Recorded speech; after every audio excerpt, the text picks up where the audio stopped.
Today is Monday, November 4th, 2019. Coming up next on Roland Martin Unfiltered, the late Congressman John Conyers laid to rest today in Detroit. We'll show you some of the eulogies from his home going. DNA testing could save an innocent Texas man's life, but prosecutors are still opposing it. A march to his death. People are making lots of noises in terms of trying to get him a new trial. In another case of injustice, the Missouri Attorney General is blocking the release of a St. Louis man who's been in prison for 25 years for murder he did not commit. Also, Christopher England of Tuscaloosa, Alabama, was elected the Alabama Democratic Party chair this weekend after months of struggle inside and outside the party. Alabama still being Alabama. New York City subway riders jumped the turnstiles this weekend to protest police brutality. White supremacists try to shoot a video in front of the Emmett Till Memorial. And the crazy-ass white man goes on a racist rant on a New York City bus. It's time to bring the funk on Roland Martin Unfiltered. Let's go. Whatever the miss, he's on it. Whatever it is, he's got the scoop, the fact, the find. And when it breaks, he's right on time. And it's rolling. Best believe he's knowing. Putting it down from sports to news to politics. With entertainment just for kicks, he's rolling. It's on go, roll, y'all. It's Roland Martin, yeah. Rolling with Roland now. He's funk, he's fresh, he's real, the best, you know he's Roland Martin now.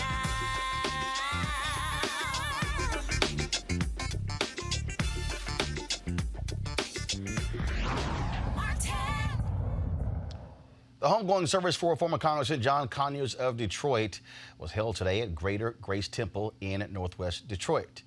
Dignitaries from all over shared their memories about Congressman Conyers, who died October 27th at the age of 90.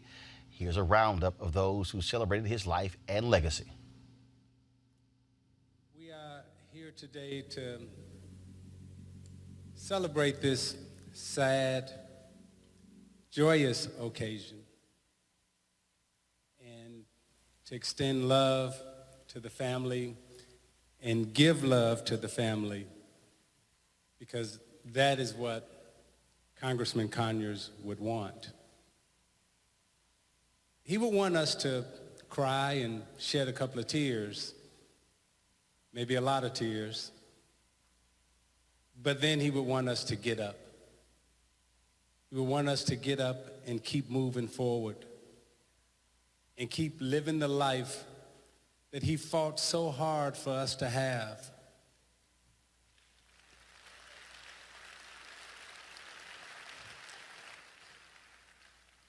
Because that fight still needs to continue. When we read through his accomplishments, his fights for civil rights, his fight for equal rights, his fight to uplift us out of poverty and be a part of this U.S. Constitution. He fought every single day for someone else. He didn't fight for himself, but he fought every single day for you and I. I'd like to thank the people of Detroit for electing him 27 times.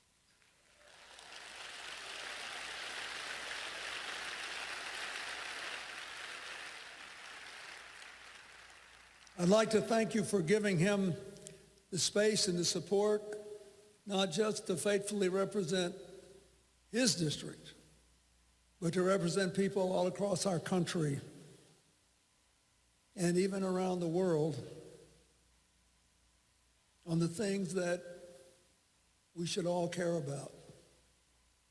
He was out there banging the drum against apartheid in South Africa long before it was a widely popular cause. He always supported the people of Haiti, even when he could not support their government. He said the people deserve a better deal, and the United States should be a good neighbor. He worked for all of our cities and for jobs and employment and opportunity and peace and justice everywhere.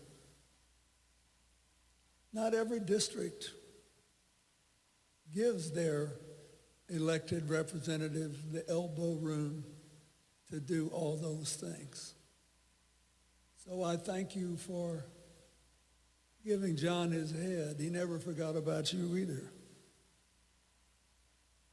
One of the things that I liked about him is he didn't give up on things he thought were important. I remember, I think John Conyers was the first person that ever quoted Frederick Douglass to me in saying, "Power concedes nothing without a demand." Never did and never will. He understood that. Just 4 days after Dr. King was killed in Memphis, he introduced the first bill to make his birthday Martin Luther King Day.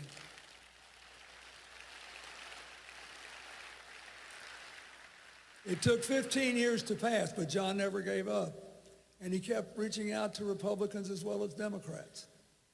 And he passed it 15 years later, and President Reagan signed it into law. His friends, Lionel Hampton's greatest hit was called "Flying Home." Our friend John, he's finally flying home. He made some beautiful music in the key of life. Like all great jazz musicians, Coltrane, Miles, Charlie Parker, he was not perfect, and that made his achievements all the more important and all the more meaningful. We did become very good friends, working together on voting rights issues and civil rights issues. We worked very hard to get a fellow by the name of Bill Clinton elected president. And then Barack Obama after that. And when I moved into Detroit in 2012, I moved in a block away from the Conyers family, and the congressman would come over to the house from time to time for events. But no matter what I was doing in my life, when I was prosecutor, working at the medical center, or in the mayor's office, I'd call him, and he always had time for advice. And sometimes he called me with advice even when I didn't call him. And that was probably the time I needed it most. But when you were friends with John Conyers, you were part of history because he was walking history. So we celebrate this man today, but not to the level that we should have been celebrating him.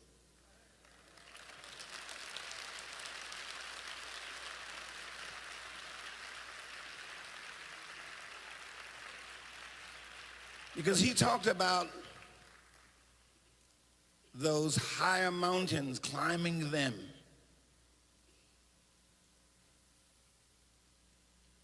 Talking about the by and by. Well, no. As the old people talked about the by and by, meaning someday we'll be away from racism and prejudice, and we'll be away from the place of people not having health care, or be away from the place where we wouldn't have equal education for everyone. Yes, the by and by in heaven. But you know, he believed, and I believe, in those of us who are real, true Americans of whatever color we are, know that the by and by has got to be right now. So we cannot forget that life of John Conyers Jr., because he reminded us every single day that he spoke on those things are very real.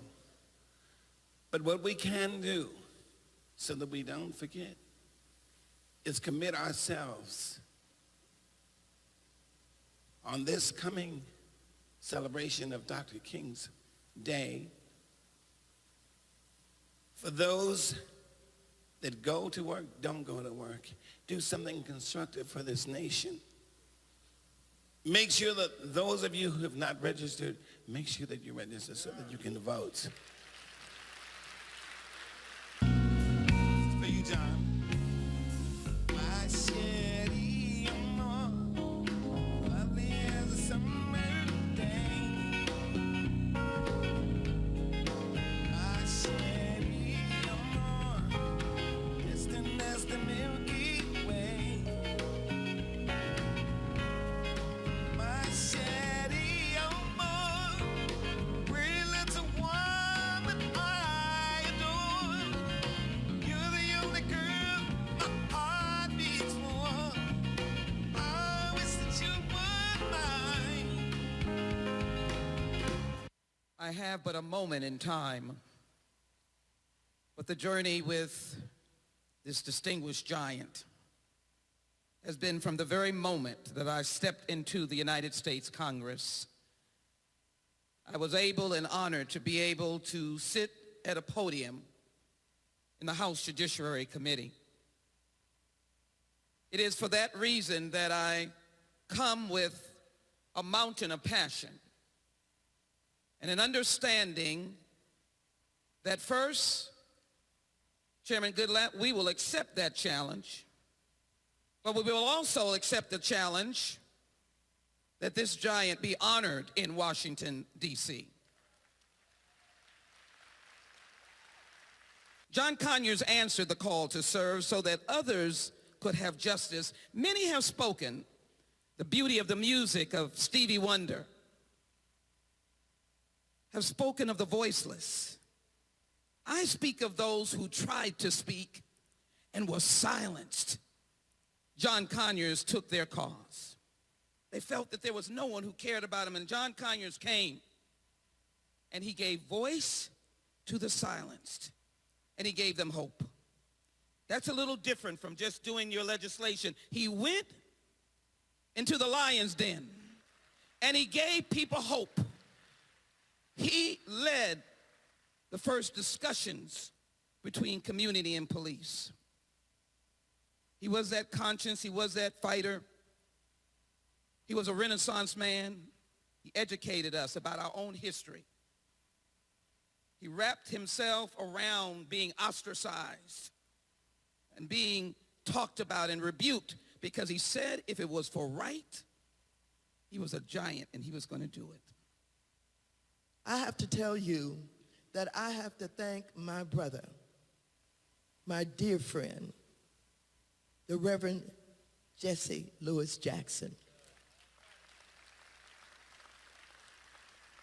Reverend Jackson and John Conyers, two of a kind, bold, progressive, not afraid, willing to do what most others would not do. John Conyers, again, was a founding member of the Congressional Black Caucus, the longest serving African American in the history of Congress, and a lifelong champion of civil rights and equality. However, to me, John Conyers was more than a colleague. He was a mentor. And he shared his wisdom and expertise with me on issues of race and confronting police brutality and the unjust criminal justice system.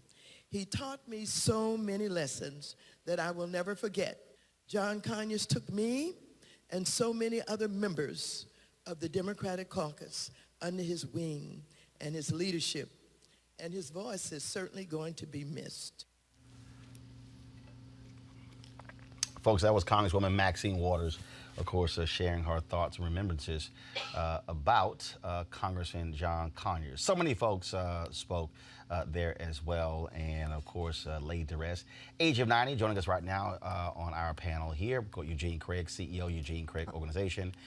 Dr. Avis Jones-Weaver, political strategist. Dr. Julian Malveaux, economist, president emerita at Bennett College. Folks, it was important that, first of all those folks who spoke, but also, bottom line, that they showed the respect for this man. He had to resign due to sexual harassment allegations, but they said 53 years of work will not determine whether or not I show myself publicly to speak at his funeral. The reality is, had he not, there's no doubt in my mind, had he not resigned in 2018, he would have been lying in state in the Capitol. Right now.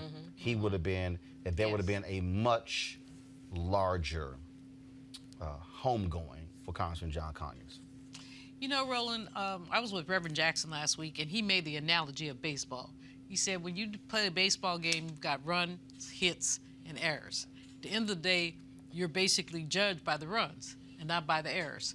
So the people who are talking about Congressman Conyers in terms of that last little bit of his life are ignoring the Civil Rights Act, the Voting Rights Act, all the things he did. And for me, as a member of NARC, the National African American Reparations Commission, he introduced H.R. 40 in 1989. And every session, he kept doing it, just like he did with the Martin Luther King birthday. He did that for almost 15 years. Every session, he reintroduced it. He did the same thing with reparations.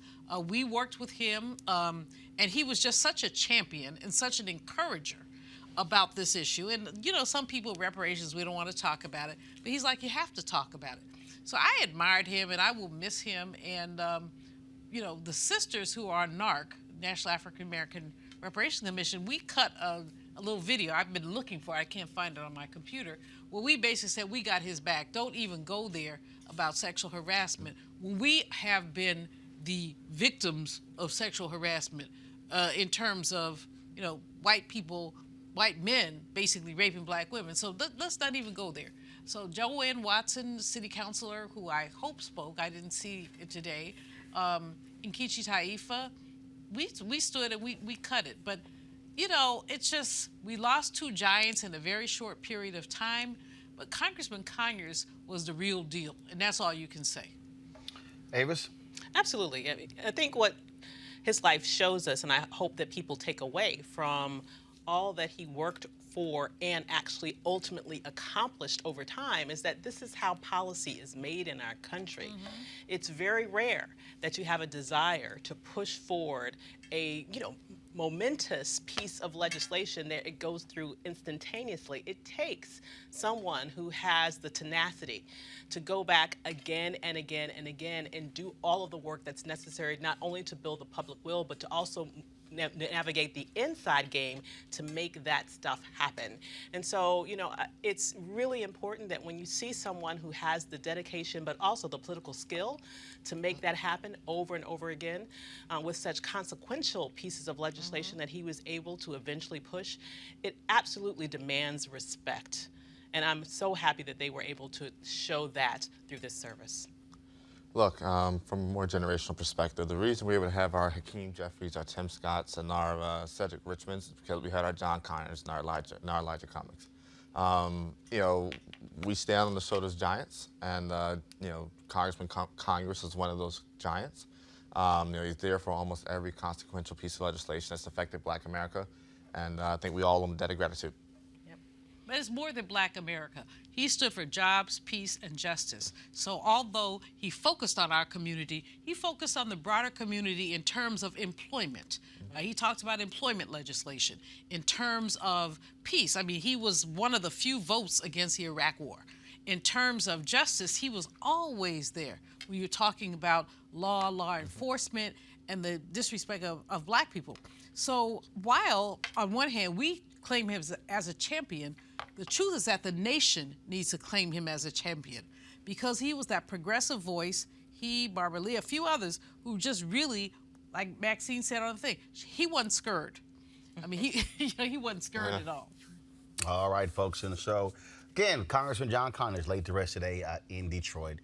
Died, of course, at the age of 90. When we come back, we'll talk about two Black men, innocent, but still sitting in prison. One of them facing an execution in Texas in just a couple of weeks. We'll give you those details when we come back on Roland Martin Unfiltered. You want to check out Roland Martin Unfiltered? YouTube.com/Roland S. Martin. And subscribe to our YouTube channel. There's only one daily digital show out here that keeps it black and keep it real. It's Roland Martin Unfiltered. See that name right there? Roland Martin Unfiltered. Like, share, and subscribe to our YouTube channel. That's youtube.com/Roland S. Martin. And don't forget to turn on your notifications so when we go live, you'll know it.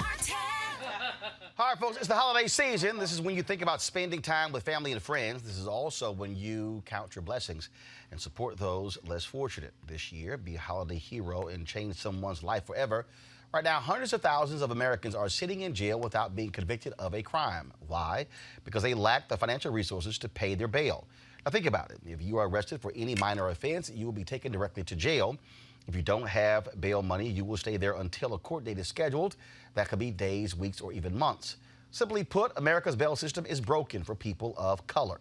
Freedom should be free. That's why the Ebony Foundation has partnered with the Bail Project and is sponsoring the Home by the Holiday campaign.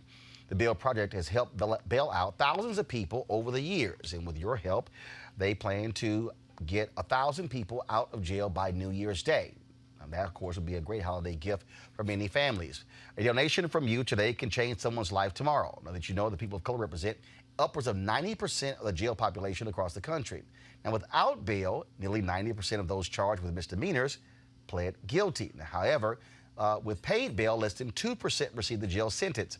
Sometimes justice needs just us. To join the fight, you can donate $25, $50 or more to help the Ebony Foundation bring our brothers and sisters home by the holiday. To donate, go to homebytheholiday.com. That's homebytheholiday.com. All right, folks, this case out of Texas is very strange. Rodney Reed is set to be executed on November 20th. He and his attorneys say he's innocent of rape and murder, and they have untested evidence that will prove this Texas man did not do it. But prosecutors have pushed back, arguing the evidence is contaminated. For the last 2 decades, Reed has said he can prove he's innocent of the crimes that landed him on death row in Texas. He argues that the key to his freedom is in a box in the Bastrop County Clerk's office. The box contains items including a belt, name tag, shirt, and 2 beer cans found in 1996 near the dead body of 19-year-old Stacy Stites. Of course, that is a woman who he was actually involved with. This is, of course, the case that has gotten lots of attention that we, of course, have been focused on. And I want to, of course, bring in our panel as well. Now, there's another case we're going to be talking with ACLU attorney Samil Trivedi about, who also is sitting on our panel. And so I want to talk about this case here, Avis. I want to start with you, because what's strange here is that the woman who was killed was involved with a police officer. And this man, Reed, has an alibi that he was not at the location. But they do know that the officer had been with her around this exact same time. And it's one of those cases where, again, where prosecutors are saying, no need for this. But I'm sorry, if you have someone, death is final. Right. Yep. My deal is you should want all of the answers to be sure when you put somebody to death. Well, they don't want all the answers, clearly. Because if they wanted all the answers, they would go ahead and do what needs to be done in order to test and make sure that they have the right person in prison. But the bottom line is we still have an incestuous relationship throughout the nation between police and prosecutors, who oftentimes sort of help each other as a part of their daily process of doing their jobs. And so whenever police are accused or even potentially could be involved in illegal activity all the way up to murder, we always seem to have situations where too many prosecutors skirt their responsibility of really following the law and trying to seek justice, and instead what they oftentimes seek to do is to look the other way so that the policemen can then themselves get away with whatever it is they want to get away with. Samir, what do you just make again of this case and the details? Well, so I think it speaks to the larger point, not only of the incestuous relationship between police and prosecutors, but America's unending addiction to incarceration and punishment. I think the fact that an entire court system and a set of prosecutors would rather see someone put to death than find out the truth proves that we have more concern about things like finality than the truth, than justice. And sadly, Rodney Reed's case is not unique.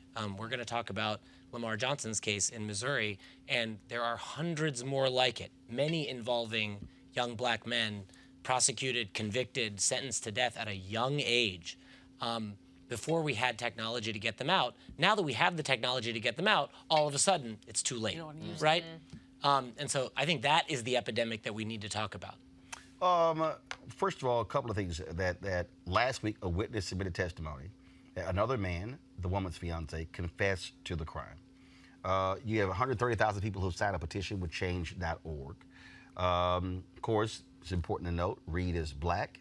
The woman who was killed is white. She was 19 years old at the time.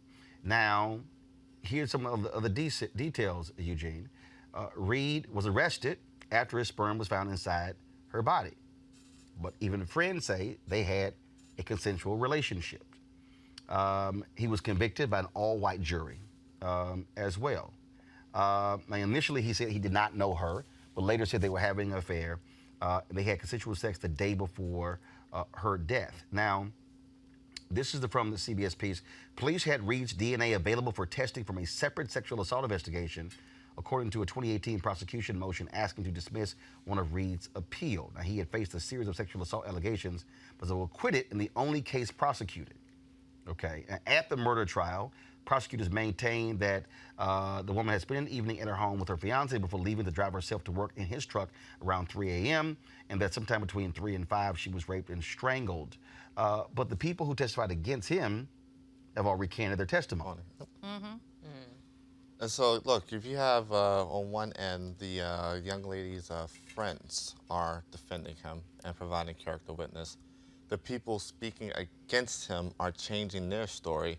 I think if the prosecutor, look, I'm no lawyer, but if my entire case is built on a set of stories and those stories have now changed, I think my entire case is now a moot point. And so, I think, the courts in Missouri need to step in. The appellate courts, superior courts in Missouri. Well, no, I know we're talking, I think we're first talking Texas now, this particular case in Missouri, right? Yeah, that's right. And so, the appellate courts, superior courts need to step in. The AG there needs to step in. I mean, this is the obvious miscarriage. But Julian, first of all, again, and let me read for this, folks. It says the medical examiner, whose trial testimony had bolstered the state's timeline, later changed his account, according to the commutation request, saying there was no evidence to indicate the presence of Reed's sperm in Stites' body was a result of a sexual assault. And so you have that. But also the police officer, former police officer, Fennell, he would later serve 10 years in prison for kidnapping and having improper sexual contact with the woman he had taken into custody in 2007. He was initially a suspect. Oh my God. Had been interrogated and found to be deceptive on 2 lie detector tests in the case of this woman's murder. According to the defense's commutation request, he denies involvement in any of this. Part of the problem that people need to understand here, and we've discussed this in many of the cases. I remember there was a case out of Georgia, and we had a lawyer on, is that what the Supreme Court has done in this country, and I remember Anthony Scalia, and just correct me if I'm wrong here, Samil. Anthony, and Jim, I'm going to go to you, but correct me if I'm wrong.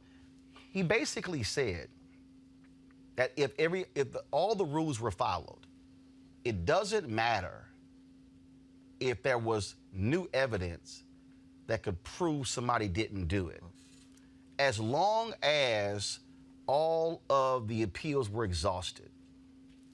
Doesn't matter. So essentially, Supreme Court said that damn the fact that if actual evidence comes up to prove somebody's innocence, as long as all of the appeals were followed and the rules were followed, that is irrelevant. Roland, I think that we can take a big lesson from the Central Park Five. The big lesson is the way that police officers coerce confessions out of people, the way police officers coerce people to give alibis or not give alibis. I saw it, I didn't see it, because basically they're sitting in a situation where they might be going to jail and they're bargaining. But the other thing about this is they say the evidence is contaminated. Well, who contaminated it? I mean, it didn't contaminate itself. And so, I think that the evidence should be tested. But more than that, as our brother from ACLU says, we really need to be dealing with the ways that especially black folks, black men, are being railroaded The fact that this woman had a relationship with a white police officer and that he had some dealing with this whole situation is highly suspect. But every aspect of this is highly suspect, and this man has been in jail for more than 20 years. For more than 20 years for something he alleges he did not do. Many say he did not do. No one is saying let him out of jail. All people are saying is test the evidence. Samil, I want to go back to, first of all, the Innocence Project, folks. Henry, go to my iPad, please. The Innocence Project, they actually put together 10 facts you need to know about this case. They say here the murder weapon has never been tested for DNA evidence. The state's 3 forensic experts have admitted on the record to errors in their testimony, which led to Reed's conviction and death sentence. Renowned forensic pathologists, including Dr. Michael Botten, Warner Spitz, Leroy Riddick, have all concluded that Reed's guilt is medically and scientifically impossible. Number 4, Rodney Reed and Stacey Stites were having a consensual sexual relationship. Number 5, for months after the murder, Jimmy Fennell was the prime suspect in the case. His best friend at the time, Bastrop Sheriff Officer Curtis Davis, has now revealed that Fennell gave an inconsistent account of where he was on the night of the murder. 2 witnesses have come forward in recent weeks and submitted signed affidavits that add to the mounting evidence against Jimmy Fennell. Of course, Fennell later served 10 years in prison. The case was racially charged, and a confession by Jimmy Fennell has come to light from a former member of the Aryan Brotherhood, who was a prison mate of Jimmy, who disclosed a conversation in which Jimmy confessed to murdering Stacey, stating, "I had to kill my nigger-loving fiance." Wow. Samil, I made the point earlier about Antonin Scalia. Yep.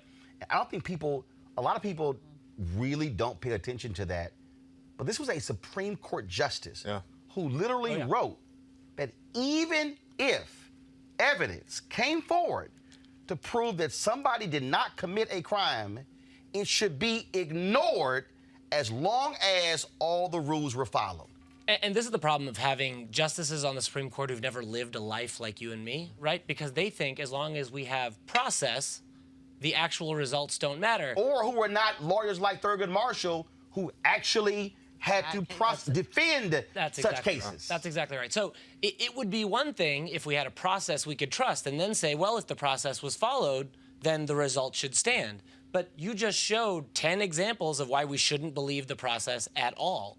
And so then the case falls apart, that as long as we cross our T's and dot our I's, that we can't go back on a conviction. So this notion that due process does not have an innocent component, right? That the Constitution doesn't guarantee innocence, only process.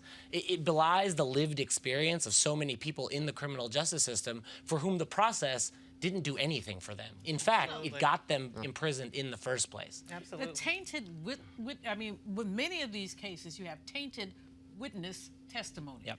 They either were bargaining for their own lives, they were coerced, some often beaten. And this is something that doesn't come to light. As I said, the Central Park 5 case is just a prime example, but there's so many other cases. And so the Supreme Court and the recent additions to the Supreme Court are basically flies in the face of what we're saying, because these folks have not lived any kind of life. But you know what? They've been in the ivory tower, they've been sequestered, and so they're going to say process, but what about reality? But you know what? My issue, though, is not just solely with recent Supreme Court justices. My issue is with that in a country where you have the death penalty, you should be absolutely sure without a doubt that somebody committed the crime. I forgot the case. I don't know whether this guy was in Virginia, it was in Missouri somewhere, I can't remember, where it was all of this, and he was, test, I didn't do it. And then after the execution, they tested it, was like, no, actually it was him. But that should be the case. It should be the case because, look, I grew up in Houston. I remember the case of Clarence Brantley. Clarence Brantley was a janitor, black man in Conroe, Texas. There was a white cheerleader who was killed in one of the schools. It was a high school. Clarence Brantley was hours from execution on several occasions. And luckily it was stayed. And then eventually he was found to be innocent. Clarence Brantley is still alive. but he was that close to death. I'm talking about hours. He had already gotten his last meal before it was stayed, and he didn't do it. That's what people, and so if you have a belt in a safe deposit box, I don't understand why, if you're a prosecutor, you say, fine, test it. See, if I believe you absolutely did it, I'm saying, fine, test it. You're guilty. I'm not worried about that particular belt. But for when they fight the testing, Samil, of a belt, that to me says you're not really sure you have the right person. No, you just know you have the power to suppress it, right? You have the power to do it, so you do it. And let me just point out that we're talking about some cases that at least went to trial. 97% of cases don't. The plea bargaining ends the matter, right? So if we talk about due process, 97% of criminal defendants in this country, particularly in state courts with elected prosecutors, with elected judges who are running on tough on crime tickets, right? And ending cases via plea bargain before a judge can ever see them, that's a problem. Let's talk about this in Missouri. A St. Louis man, folks, spent 25 years in prison for murder he and St. Louis Circuit Attorney Kim Gardner say he didn't commit. But he's facing a new challenge. A new court filing by the Attorney General in Missouri, Eric Schmidt, is trying to legally block efforts to free Lamar Johnson. Why? Because of a technicality that the request came too late. Okay, Samil, that's killing me. So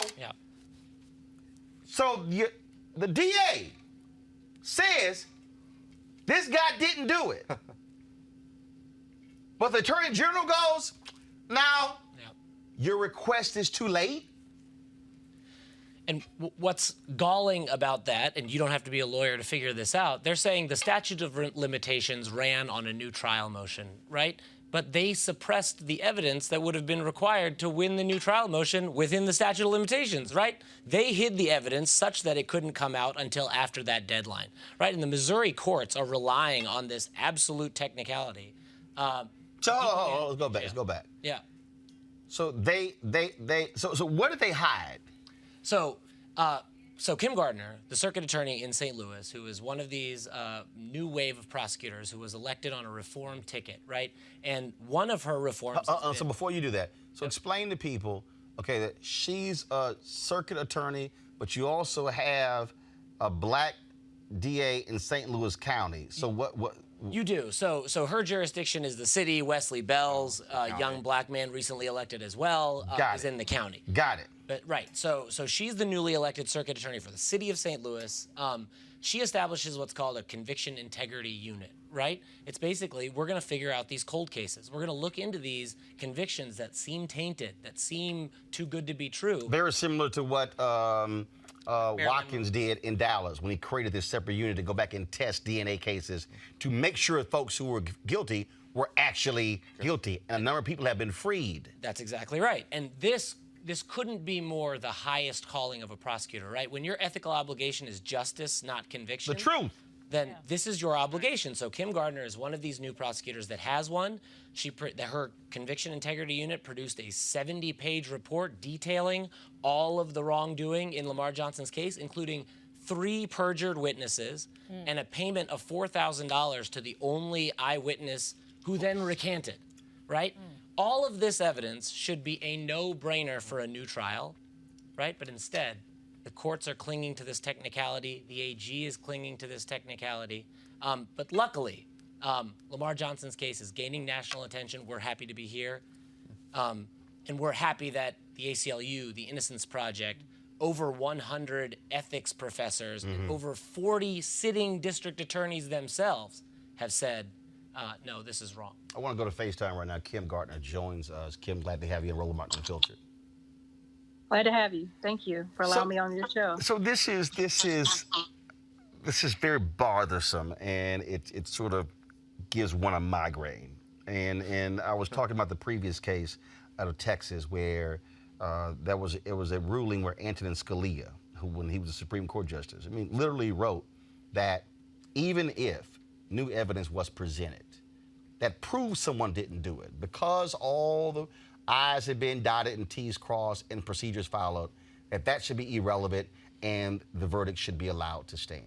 And when I look at this case here and what your report has determined, it lays out, I mean, this is just, to me, this is basic common sense, that if a person didn't do it, they shouldn't be in prison. But they're riding on a technicality saying you're asking a little too late. That is obscene and offensive.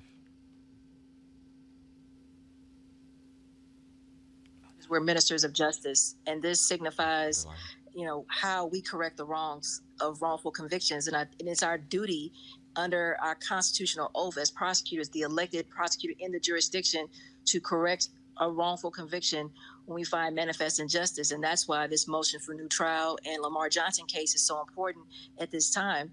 We need a mechanism to correct those wrongs. So in August, the judge denied the motion for a new trial. Okay, so what's next? What happens now?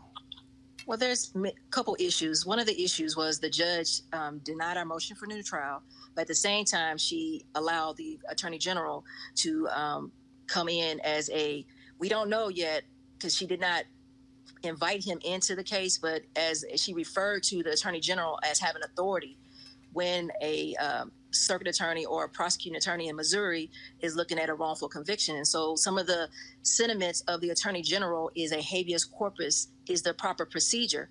But I say motion for new trial when you have a manifest injustice, as in Lamar Johnson. This is the mechanism that prosecutors should be able to use to correct the wrongs of wrongfully convicted individuals, because that's our duty.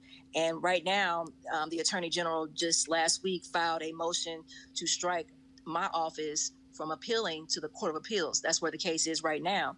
And it's bigger than just the wrongful conviction of Lamar Johnson. It's actually the discretion of the elected prosecutor and having the mechanism to correct wrongful convictions as the elected prosecutor. And that's going to affect prosecutors in the whole state of Missouri, as well as around the country, when we have these new conviction integrity units pop up, as we see that they're finding some wrongful convictions, and courts are working with them to undo those wrongful convictions, like in Philadelphia and Chicago. But let's also add this here, and I frequently read newspapers all across the country and go to their websites, and you've had a bullseye on your back. Here you are, the elected representative, but you've had people who have been trying to thwart you from doing your job in other cases like this here, because you had the audacity to actually want to ensure that the right person is sitting in jail. So this is not, for people who are watching, this is not like just one example. You've had folks in Missouri targeting you, trying to stop you from actually doing your job. Yes, I mean, that's the status quo. And when you're a reform-minded prosecutor, you have to fight against the individuals who want to hold on to the status quo. And that's why Lamar Johnson's case is so prevalent in Missouri, because this will set the precedent that elected prosecutors are elected by the people in their jurisdiction. And the people actually elected me in 2016. And so even though I'm considered relatively new, I've been around for almost 3 years. And the people elected me to hold people accountable, but at the same time, correct wrongful convictions and reform a system that we know is broken. So the Attorney General doesn't give a damn about the fact that evidence was fabricated and that a witness was paid? I mean, is that essentially what the Attorney General is saying? I don't care about any of this, that I don't care what you've uncovered, I don't care about any of these details. You simply don't have the authority to do this, and only I do? Well, that's what the Attorney General is saying right now, that basically they're the only ones that have authorities to entertain these cases in terms of wrongful conviction. But we're looking at procedure, and they're saying the best mechanism is a habeas corpus procedure, which is different from a motion for new trial. And that's what we filed as a prosecutor in this jurisdiction to, in this case, in Lamar Johnson. And I think that that's a good question for the Attorney General. But I say that prosecutors around this country, we have an oath to uphold the Constitution, the oath to be ministers of justice, and we have to be able to perform our oath. And so I asked the Attorney General and other individuals in Missouri. So we're saying this oath is fiction, and I don't think that the Attorney General or the state legislators are saying that. So where in the hell are all these law and order Republicans?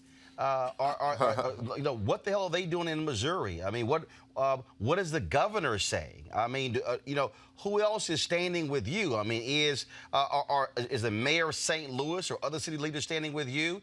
What about the United States senators from Missouri? Where are they? What are they saying? My Congressman Lacey Clay is standing with me on Lamar Johnson. I spoke to him about this case, so he's supportive of us proceeding with a motion for new trial. I know many legislators that represent my area as individuals in the community have supported me, as along with 43 other district attorneys around this country who signed on, as well as Mr. Wesley Bell, who's a newly elected prosecutor in St. Louis County in 2019. So we have support. It's just that we have to have the actual stomach in Missouri to do the right thing. And I think it's beyond procedure gamemanship. It's about accountability, and it's about a prosecutor correcting the wrongfully convicted individuals, that we should have a mechanism. And I think that we in Missouri have a mechanism, and motion for new trial, as you hear the legal scholars that signed on to support this mechanism for Lamar Johnson's case. We have many legal experts in the state of Missouri. It's just for us to do the right thing. And I think that, having the national attention that this case has brought, as well as the support from many individuals, I think Lamar Johnson will see justice. And I hope that we can see justice for Mr. Lamar Johnson, because there may be many Lamar Johnsons being held with life without the possibility of parole, and we have to correct those wrongs. Kim Gardner, we surely appreciate it. Thanks a lot. Thank you. This just pisses me off. Mm-hmm.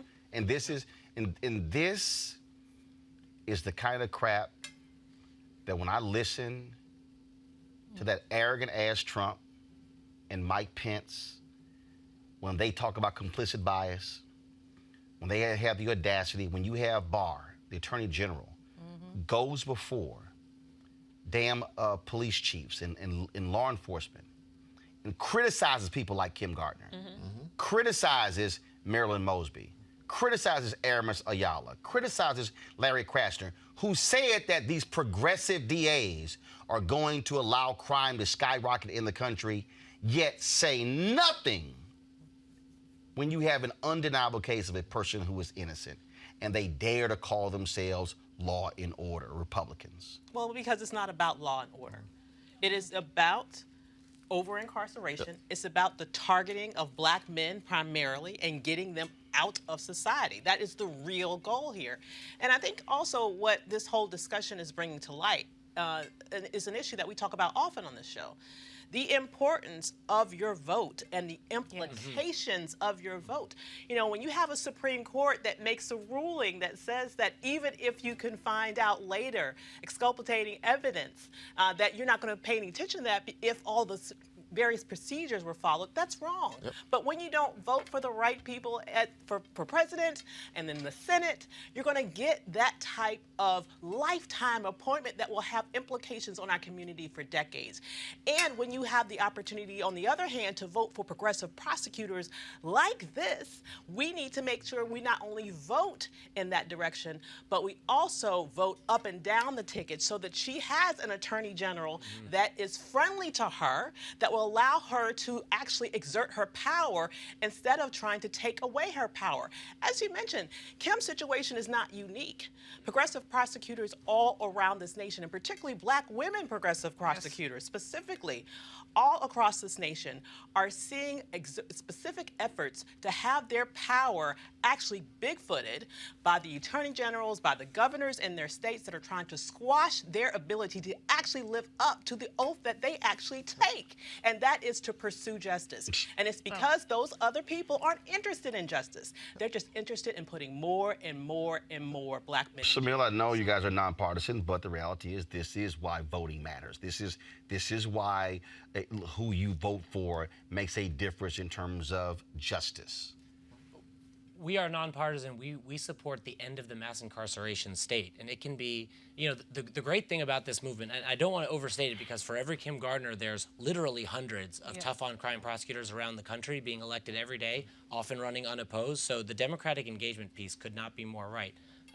That said, these efforts to change this system, it's turning around a tanker, right? It's going to take time. And what groups like the ACLU and the Innocence Project and others are finally are realizing is that prosecutors can be part of the solution, right? Prosecutors were part of the problem, if not the biggest part of the problem, for hundreds of years in America, right? And it's caused us a lot of hair pulling to realize that we've got to now support prosecutors like Kim Gardner, but we have to, because they're the most powerful players in the system. And if they can show us the way, if they can start establishing conviction integrity units, if they can start reforming some of the practices that have put hundreds of thousands of young black men and women behind bars, then we're all for it. You know, prosecutors have some discretion. And that's why people like No, Kim Gardner, they have lots of discretion. All of it. But that's why people like Kim Gardner are so important. I mean, there are cases that go all the way that don't have to go all the way. The other piece is attorney generals don't like to be wrong. And so they basically, once somebody is convicted, whether it's a right conviction or a wrong conviction, they're going to stand by it, because if they basically are more flexible, what it's going to do is stand them up. So we're not looking at justice, we're looking at ego here in terms of... And that's, I mean, look, DAs all across the country. I mean, that's part of the deal. Their deal is, we were not wrong. We will defend this to the hilt, which is why I've also said that if you have a local DA who has been involved in fabrication, damn a slap on the wrist. They should be losing their law license. Absolutely. Julian, go ahead, and then Eugene. Not only lose their law license, they should be prosecuted. Yes. I mean, basically, what they're doing, they're complicit to potentially murder. They're complicit to wrongful prosecution. Right. And these young black men and women, but mostly young black men, are being railroaded. I have a personal case with a friend who basically was arrested. You talked about the bail thing. So this brother ended up pleading guilty to a rape that he didn't commit because he spent 8 months in jail. And he's like, I got to get up out of here. And this just happens far too often. And these folks are looking at the conviction game, not at the justice game. And that's the issue. Eugene. Look, our issues aren't black, are not red or blue. They're black. And, the issue of criminal justice reform is a multifaceted issue. But my philosophy has always been that, hey, it's one thing to talk about policy, but you can have the greatest policy in the world, but if you have people there that can actually implement such policy, it does not matter. So, I know there's a slew of DAs up for election and re-election in 2020, and I think we need to be going county by county at 3,000-something odd counties in this country, and going, and picking and choosing. And I think in 2022, we have midterms. I know in Maryland, we have about 22 or 24 jurisdictions are going to have their DAs up their state's attorneys up for re-election or election. And I'll tell you one thing, I'm being involved in a lot of those races. That's where it starts. I mean, a lot of times you can kill a case from the prosecutor's side with a good state's attorney, a good DA to sit back and say, look, there's not enough evidence here. Why are we pursuing forward? Just so folks know, so tomorrow, we mentioned Marilyn Mosby. We're going to deal with what's happening in Maryland, where the Republican governor of Maryland, Larry Hogan, the one who won't properly fund HBCUs, he has ordered the Democratic Attorney General to take cases away from Marilyn Mosby under the assumption that she is not prosecuting cases for no reason at all. We had the Democratic Attorney General when he was running for here on the show. Let's see if he has the guts to come back on this show to, first of all, talk about the case, talk about what's happening with the HBCUs, but also talk about why he is following what Larry Hogan is doing in Maryland. So we'll see if that Democrat has any guts whatsoever. Real quick, if I go next one, real quick. Super quickly. It's important to point out the straight line between what Maryland is facing, between what Kim is facing, between what a lot of these progressive prosecutors are facing across the nation. What you have just described there is the infringement upon their prosecutorial discretion. It's basically taking power away from these largely black women to be able to pursue justice. Right. And so, although we'd like to say that prosecutors have power, apparently they do until those prosecutors come in the form of... Well, first of all, again, I got to go to break, but we also said the same thing in Alabama where you had the brother who was involved, who got shot and killed by the cops there at the mall. The Alabama Attorney General took that case from the black district attorney there in Alabama by saying there was a photo of the guy who got shot and killed in the DA, but that also was a photo of the guy who was killed and the Attorney General, but that was no big deal. So that's one of the things that we have happened. Samir, we appreciate it. Thank you so very much for joining us. All right, folks, Democratic Representative Christopher England, speaking of Alabama, was elected Alabama Democratic Party chair this weekend after months of struggle inside and outside the party. The vote came after 172 members of the State Democratic Executive Committee, the governing body of the Alabama Democratic Party, voted to remove Chair Nancy Worley and Vice Chair Randy Kelly. The election may not settle the battle between two factions of the party over governance and leadership and could end up in court. Worley has shown no signs of giving up her position. We'll certainly continue to update you on this story. Got to go to a break. When we come back, more Roland Martin Unfiltered. Just back in a moment. You want to support Roland Martin Unfiltered? Be sure to join our Bring the Funk fan club. Every dollar that you give to us supports our daily digital show. There's only one daily digital show out here that keeps it black and keep it real as Roland Martin Unfiltered. Support the Roland Martin Unfiltered daily digital show by going to RolandMartinUnfiltered.com. Our goal is to get 20,000 of our fans contributing $50 each for the whole year. You can make this possible. RolandMartinUnfiltered.com.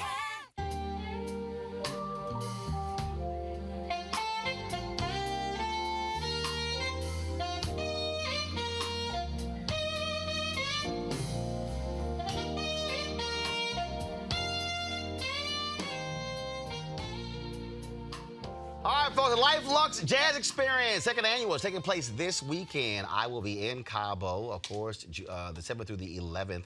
We'll be broadcasting Roland Martin Unfiltered on Thursday and Friday from Cabo. It, of course, is going to be a fabulous 4 days, 14 different acts, 3 days worth of concerts. If you're still not too late for you to attend, if you want to avoid some of this cold weather, simply go to lifeluxejazz.com, LIFELUXEJAZZ.com. But if you can't go, you can still participate and check out the live concerts by going to gfntv.com.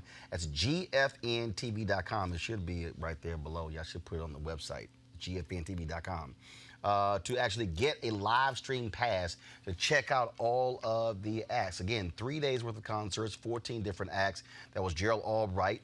He's looking forward to it. We were texting just yesterday. Also, comedian actor Mark Curry will be there. Alex Bunyong, Raul Madan, Incognito, Pieces of a Dream. My man Kirk Whalum, Average White Band, Donnie McClurkin, Shalea, Roy Ayers, Tom Brown, Ronnie Laws, and Ernest Quarles. All of them will be performing as well. Again, you can get that live stream pass. GFNTV.com is $10.99. GFNTV.com. Your live stream pass also supports us on the show as well because we get some of those proceeds. And so we certainly appreciate you supporting us. So again, the second annual Luxe Jazz Experience taking place in Cabo, November 7th through the 11th. And so you can, of course, check it all out, GFNTV.com. So go to the site to get your pass. All right, folks, close to 1,000 people marched through downtown Brooklyn on Friday night to protest police brutality and a recent crackdown on fare evasion inside the subway system. The peaceful action, organized by Decolonize This Place, took over major streets around the Barclays Center beginning at 5 p.m. on Friday. Demonstrators eventually made their way underground, jumping the turnstiles while chanting, "How do you spell racist? NYPD."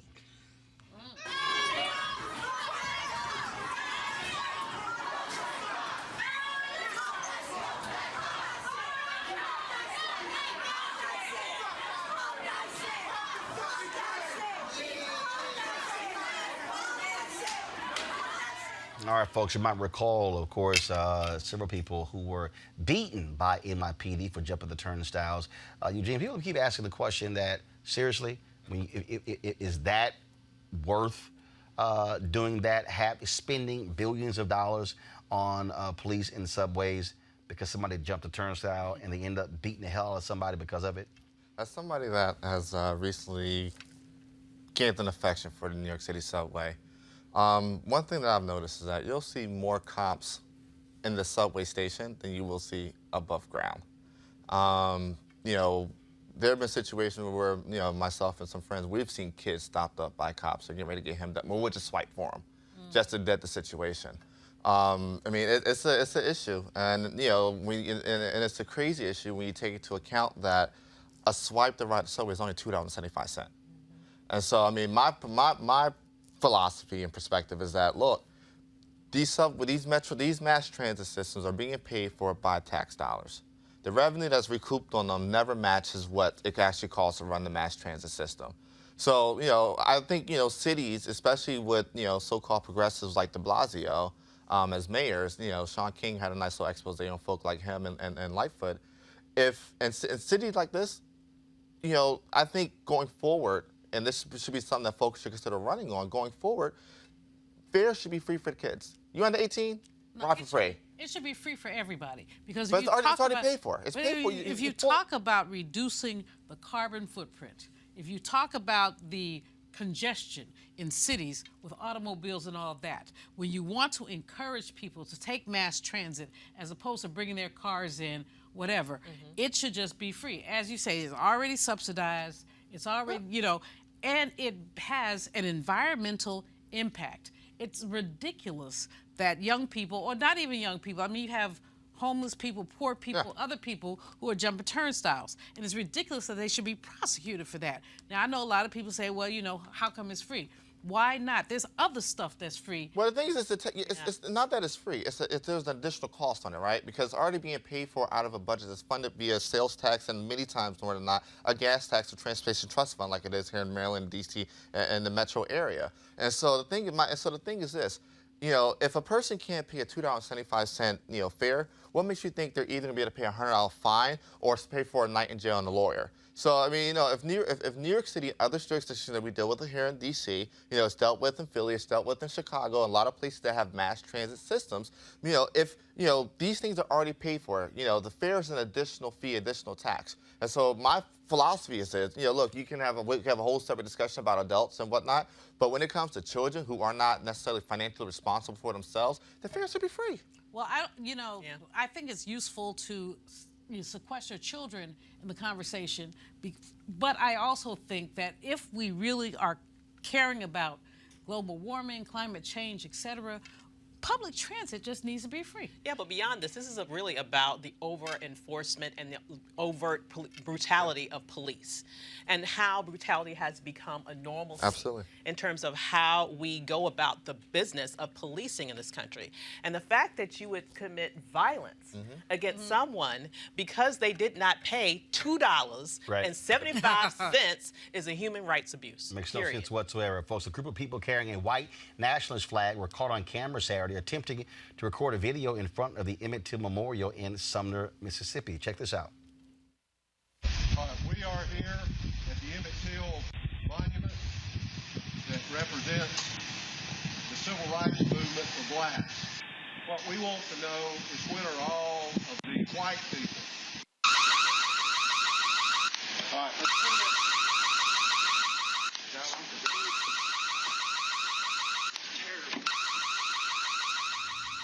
Well, the bigots didn't realize that, first of all, this sign had been vandalized on a number of occasions. And so what they did was they encased it in a bulletproof covering and installed cameras. Then all of a sudden, the button was hit, and these dumbasses were like, oh, shit. The Negroes have outsmarted us. They got our license plates. Yeah. They got our likenesses. Yep. Oh And it's like, where are the white people? Oh, you feel free to go. They have memorials. If you want to go to Viola Uzo's memorial out between Selma and Montgomery. White woman from Michigan, shot and killed, head blown off by 3 Klansmen in a truck. There's a memorial for her. We actually go to the Civil Rights Museum in Lorraine Motel. Yeah, across the street where James L. Ray supposedly did it. Yeah, there's a memorial listing the white people who were killed in the movement. If y'all actually give a damn about the white folks who would kill the movement. They don't care about that.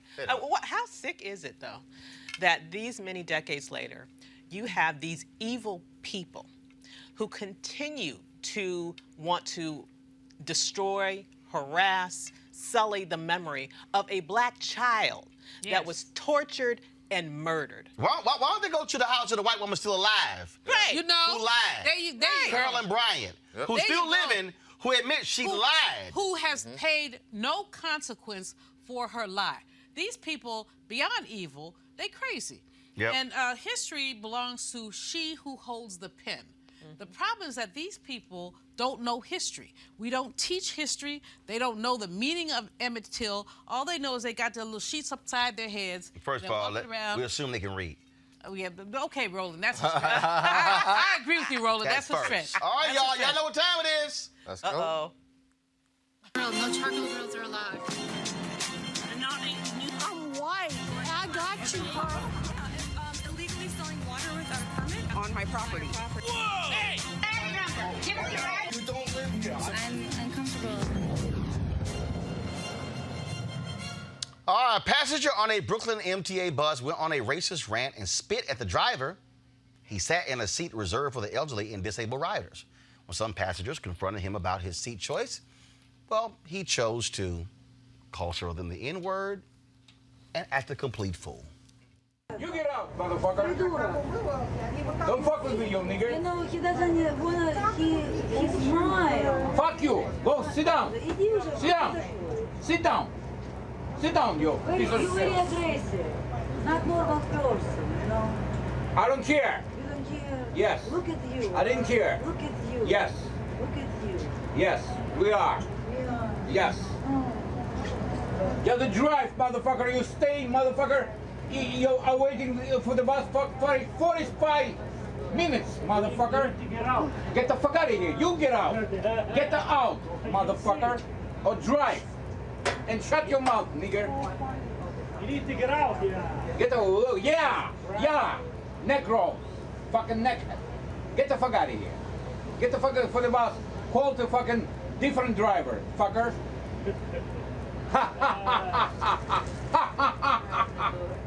Fuck you, motherfucker. He has issues. An MTA spokesman said the agency has referred the incident to the NYPD for a full investigation. Where in the hell were they? For real. No arrests have been made. I mean, I'm just saying. Well, they're down there when somebody jumps a turnstile, they're there. But when somebody is spewing racist venom, they're not. And sitting in a And you know what's crazy, right? In other situations, right? There's been 2 black kids. They would have stopped the bus, pulled it over, and had MTA police meet them. Just saying. Yep. Just saying. Just saying. Just saying. White supremacy, perverted white privilege. The fact that this man will use that kind of profanity, there are probably children on that bus, and probably, and the driver really should have pulled over. But we have a tolerance of white people acting like. I keep telling people. You're gonna find the wrong person that don't have the tolerance. I keep telling people, hashtag whip that ass gonna show up. Hello. And I'm telling you, I keep telling people it's gonna happen. Yep. And when it happens, look, don't y'all be complaining. I can't believe this happened. Oh my God.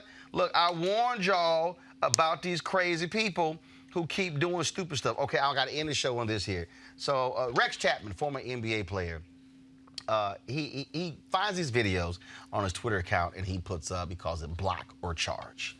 So he put this video here and I saw it. And first of all, these videos are always people doing stupid stuff, like getting knocked out, punched out or whatever. So here's a video of a dude trying to go face to face with a bull. Was he drunk? Was he high?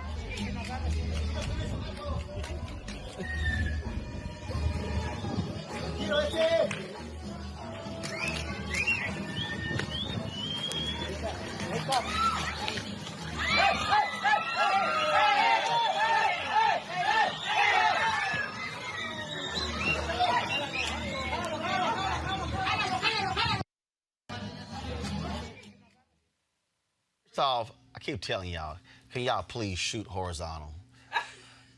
So the video fills the whole screen so we can actually see all of it. But I'm telling you, look, I have absolutely no sympathy for this fool. Nobody does. I ain't got, I ain't got, people, folks, I ain't got no sympathy. I do think it's funny, though, that the man is critically injured and you're worried about video quality. No. First of all, I don't give a damn about you being critically injured. No, seriously. If your dumb ass gonna stand in front of a bull again and clap with your hands, whatever happened, if he had died, I have no sympathy. No, he asked you for it. don't. Yeah, he did. Not only did he ask for it, and the he bull got was his like, knees and asked for and the it. bull was like, Yeah. yo, dog, leave my ass alone. Say, dog, I'm not trying to mess with you today. Bull got horn, and the bull just straight up Pop. flipped his ass, and he just went flying in the air. I keep gone. Well, gee, Roland, I don't know what to say. No, I got Eugene. Go ahead. I lost words too. I mean, in what world do you think you're gonna take on the bull, bro? And the bull is kind of crazy. The bull just used one of the horns just to pop him up a couple times. Yeah. Yeah, dude is blessed that he didn't use both. What happened to him, though? The other people had sense enough to get the hell out the way. They were like, well, sorry, dog. Can't do nothing for you. We not with you. We not down with you. So this is my absolutely last story. My last story. So, you know, Chris Paul, Huggy Lowdown, all these Nationals fans. We're talking all that trash. Oh, no, yeah, but y'all got to defend some bullshit right now. See, y'all talked all that trash, beat my Astros for the World Series. But your little team went to the White House today. And here's what your little team did today. Including an amazing 3-run homer by Kurt Suzuki. Where's Kurt? Where is he? Come here. Come here. Come here. Say a couple words. Come on. Oh. I love him. Oh. That's so nice.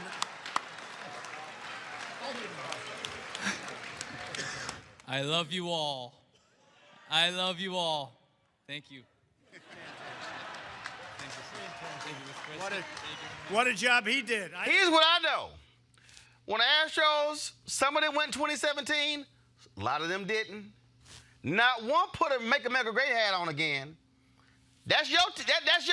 Claim y'all shit now. Y'all talked all that trash. No, you talked all that trash. Y'all Nationals. You came. No. You Claim came up in y'all here. Nationals now. You came up in here with Julian, Avis, Huggy, Chris Paul. This y'all team. I don't recall no Astros player putting a damn red MAGA hat on. Go ahead, claim y'all team. That's wrong. That's wrong. That's wrong. What's they wrong? won. They What's beat. wrong? Claim y'all team. I'm not claiming that. That's kind of character y'all got. I'm not claiming that. That is one idiot that needs to be traded. Oh, really? Yes. Yeah. He needs We to not go. claiming that. But here's what we You want me to show some of the rest of them over there as well? They didn't win Hold that. up. Do y'all want to show me the rest of them? We beat the Astros ass, Guess Roland what? Martin. Let me tell y'all something right now. Beat the Astros Let me tell y'all something right now. The Astros would have never rolled there. So all y'all Nationals fans, like, yeah, we won. Y'all gonna take this too. So go ahead and take y'all. Taking it. No, hell we no. Ain't taking it. Y'all gonna take Suzuki. No. See, like I said, Nationals fans, y'all little team just embarrassed your city and the country with your little red MAGA hat. That was one person. They all didn't put MAGA hats Guess on. what? Like we said, Nash said, not Houston, D.C., we got a problem. Well, y'all go ahead, keep y'all boy. No, that's y'all boy. Yes, y'all. That's y'all boy. No. Yeah, I thought so. All right, y'all, we got to go. Yeah, so it's amazing how all of a sudden they ain't talking all that Nationals trash right now because they want to defend that MAGA hat. No. See, Eugene ain't saying nothing. Eugene like, look, I ain't even from here. Eugene like, yo, I'm from Maryland. We got Baltimore. But guess what, Roland? Eugene saying we got the Orioles. That's all he's saying. You ever seen a good Suzuki anywhere? Say it again. You ever seen a good Suzuki anywhere? Who? A good Suzuki anywhere? Hey, all I'm saying is y'all take that. Nationals beat the Astros. Right. Guess what? Y'all take that red MAGA hat wearing team with y'all. They all put MAGA hats on. Yeah. Guess what? And your boy groped him. But that's y'all. He did. At least he learned to raise his hand a couple feet. Y'all can, of course, join our Bring the Funk fan club. You can pay via Cash App, PayPal, and Square. Of course, every dollar you give goes to support the show and what we do. And so, look, hopefully you will join us. Our goal is to get 20,000 of our followers to join our Bring the Funk fan club. In order for us to, of course, do this, look, we got to fund this stuff. And so African Americans must be willing to do so. This is how we remain independent and be able to call out red hat, MAGA wearing Nationals baseball players. All right, y'all. I'll see y'all tomorrow. That's why you got orange on. Holla!